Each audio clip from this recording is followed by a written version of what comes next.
The three-row midsize SUV field is exploding with new choices. Ford Explorer, Toyota Highlander, Kia Telluride, and now this, the Hyundai Palisade.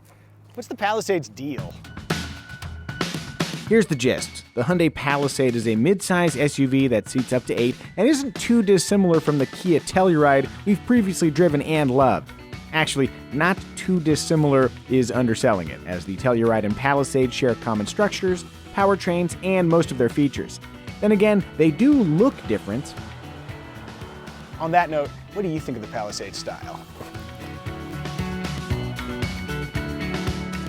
Honestly, I was initially put off by the Palisade's disconnected chrome C-pillar treatment, but according to Hyundai's design team, it's meant to evoke the imagery of strong, interlocking components. Fair enough. Overall, the Palisade exudes a premium swagger that's growing on me, although you can make up your own mind.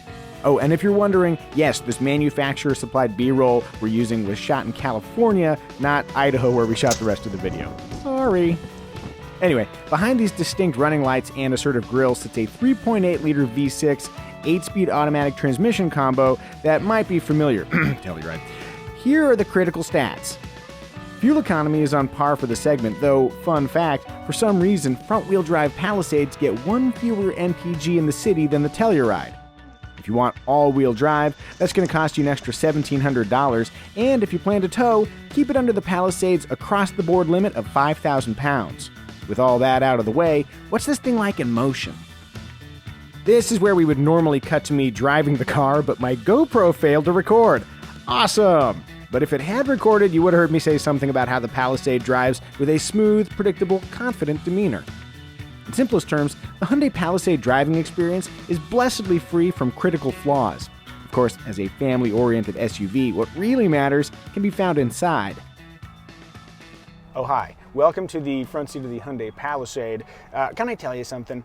They've done a really good job of making it feel like a premium SUV, but the functionality is what's so nice. We have a controller here for the drive selector that doesn't require a manual linkage, just buttons. Kind of like you have in Honda, except this is a little bit more intuitive. But what that allows you is space under here for storage. It's a good spot to throw your bonus water bottles, but an even better spot for your water bottle is right here.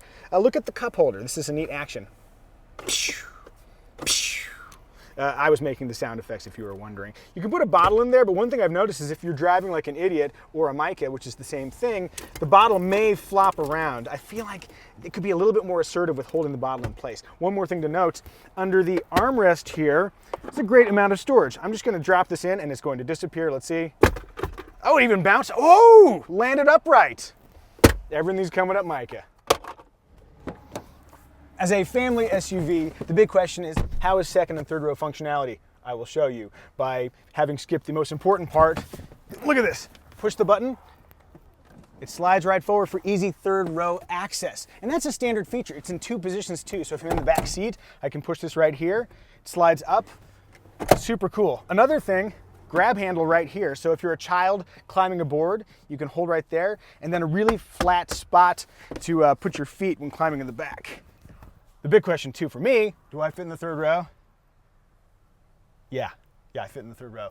Oh, and actually, you know what? This has the optional power recline third row. Let's see if I can, oh yeah. I sounded kind of pervy there and I didn't mean to, but this is a very comfortable, relaxed position. One more thing, in the second row, the seats slide and recline. Ooh, they slide a lot too. Look at all that ample knee clearance. If I didn't care about the person behind me, I could be very comfortable here. And I don't care about the person behind me. Beat it, Jeff. One thing Hyundai is very proud of is cargo space after the third row. If you peek behind the 2-speed height-adjustable lift gate, there's 18 cubic feet of space behind the third row. So even with a full cabin, you can still put a fair amount of stuff here. In fact, that's only 0.2 cubic feet smaller than the Ford Explorer. That's really good for the category. And you can also gut fish down here. I always mention gutting fish in these videos, talking about this space. I don't know, do you gut fish? Tell us in the comments section. That is a call to action. Adding to the Palisade's family-ready cred is Driver Talk, a feature that amplifies the driver's voice for those in back.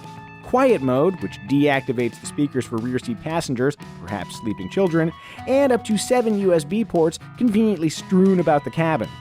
Live large, and the MSRP for an all-wheel drive limited trim lands at $47,445, including destination charges.